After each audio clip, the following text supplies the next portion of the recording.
বুড়ি, ও আমাকে পাঠা বলল। তুই কিছু বললি না কেন? এটা কিন্তু আমি মানতে পারছি না। বন্ধুরা, তোমাদের কাছে হাত জোড় করে বলতেছি, ভিডিওটি সম্পূর্ণ দেখো এবং কে কোথা থেকে দেখছো কমেন্টে অবশ্যই জানাও। ওই নার্স, এসিটা তাড়াতাড়ি ছাইড়া দে, আমার খুব গরম লাগতেছে। সরি বাবু, এই হসপিটালে তো কোনো এসি নেই। থাকবো না তোদের এই হসপিটালে।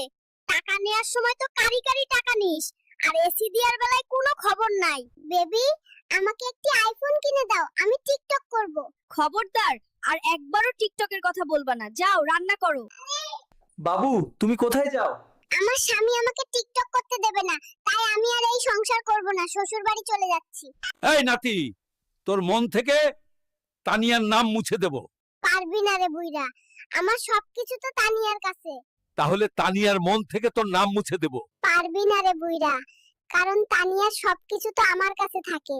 বউ, তুমি তো দিনভরে শুধু টিকটক দেখো, বাড়িতে কত কাজ বাকি আছে, ওইগুলা কে করবে? আমি এগুলো করতে পারবো না, আমি শুধু টিকটক দেখবো। আমি চৌধুরী বাড়ির একমাত্র মেয়ে, আমার দিয়ে এসব কাজ করতে বললে কিন্তু এই সংসার ছেড়ে চলে যাব।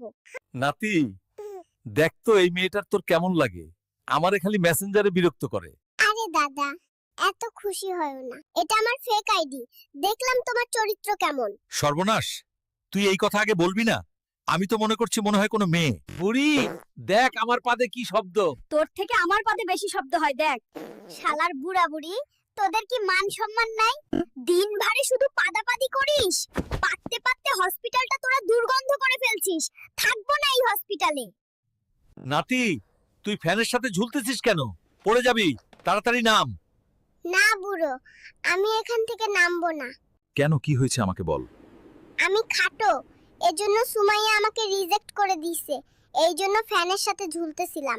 তুমি এত অল্প বয়সে তানিয়ার সাথে কেন প্রেম করছো? স্যার, প্রেম করতে কোনো বয়স লাগে না, সুন্দর মন লাগে, আর বয়স তো মাত্র সংখ্যা। তুমি আবার মুখে মুখে কথা বলো, তোমাকে তো জেলে দেব। স্যার, আপনি আমাকে জেলে দিতে পারবেন না, আমার মামা এমপি।